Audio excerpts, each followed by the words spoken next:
Drake Auger is a cool name for a cool move. Like the old saying said, drills are romance for men and girls of culture. The move still has lots of criticism, and I think a lot of it comes from lack of knowledge and practice with it. Like every focus attack, the main use of Auger is to instantly break wounds. One of the main sources of criticism of the move comes from the point of view of optimization and speedrunning. Auger is not meant to be a powerful move but instead is a tool. Like all drills, it is basically what happens with stuff like triggering sleep or paralysis. From the point of view of optimization, you are better off just attacking and not bothering at all with the drill. But for someone who doesn't care about the hunt, taking 1 or 2 seconds longer Auger is great. Landing correctly, Auger will flinch the monster and lock him until you finish the drilling. That means that if you land this single hit, you get a lot of damage going. And a big chance to stagger the monster or drop it to the ground for even more free damage. Some monsters also have special opportunity windows where you can auger their face for free without having to create a wound.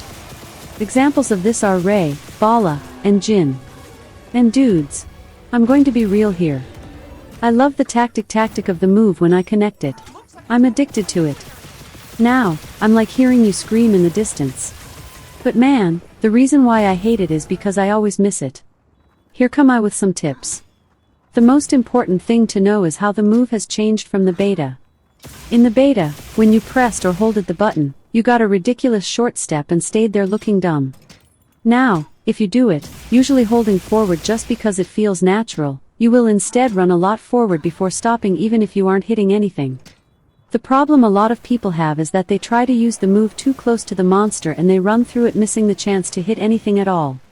Well, the first trick I have for you is that the beta version of the move is still there. To perform it, you just only have to release the right stick. This is what you must do when you are too close to the monster and will improve the chances to land it.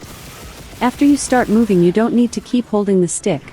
As long as you grace a wound, you will flinch the monster and go into the extended version. Likewise, you don't need to hold the trigger while you are drilling, and releasing the button does nothing. The focus attack will continue until it has dealt the determined number of hits.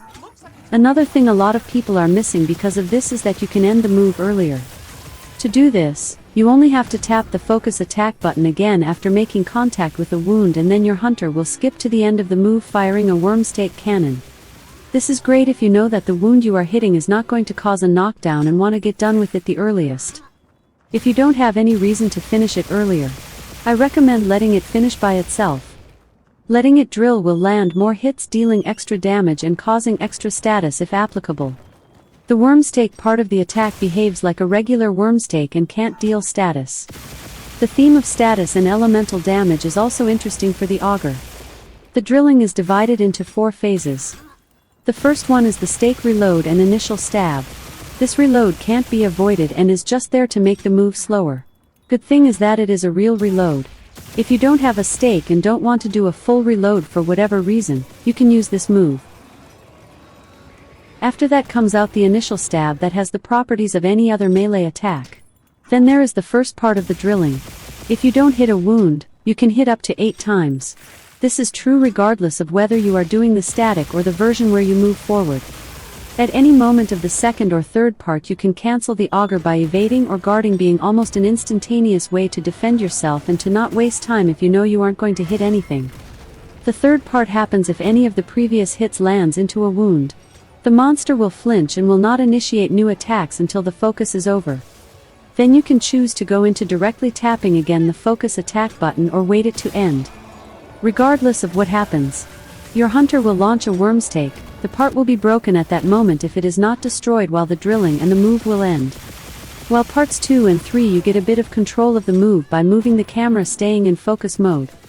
Focus attack can be aimed up and is very useful for hitting tall targets such as heads.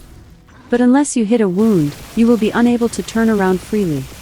If you fail to hit a wound while moving forward, please cancel it with a guard or an evade.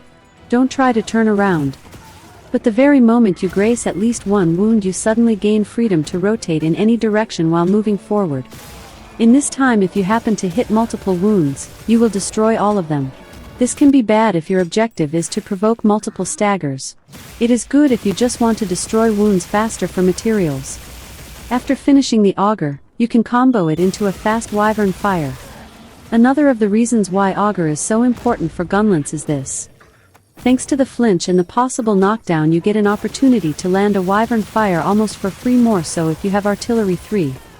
Artillery buffs all the ticks including the ones of Wormstake and greatly shorts the wyvern fire. The shelling type doesn't have effect over the Drake itself, being in my test the same for wide and long with the same attack stat. But long Gunlance becomes a bit better because buffs the stake part of the attack. About sharpness. The damage of the ticks are directly affected by sharpness. Auger only consumes 1 bit of sharpness on the first hit against the monster without spending any further after that. To end all the info dump, there is the part of elemental and status damage. The ticks of Auger do apply both. That's the good news. Now the bad news is that they do it at a very reduced rate. The demonstration of the reduced chance is easy to do by doing it over and over and seeing how the dummy doesn't get poisoned until so many procs, while by stabbing only takes 5. I could calculate with precision the elemental and status modifier, that always is the same, thanks to the Arshan weapons. The demonstration is trivial. I crafted 2 Arshan Gunlances with 170 attacks, but one without element and other with it. Then I used focus attack on the training dummy. The initial stab does 10 points of extra damage with the ice weapon, while the ticks do just 1 point of extra damage. This demonstrates that status and elemental are reduced so much. It made sense because there are a lot of hits. But I wasn't expecting it to be this bad. You can't use focus strike to quickly build up stats on unwounded parts because we'll have less status build up than just poking twice. I can use this very same method to calculate secret charge status and elemental. That will be another day. I hope this all helps you to become better drillers than the guys from Armageddon. To space and beyond, hunters.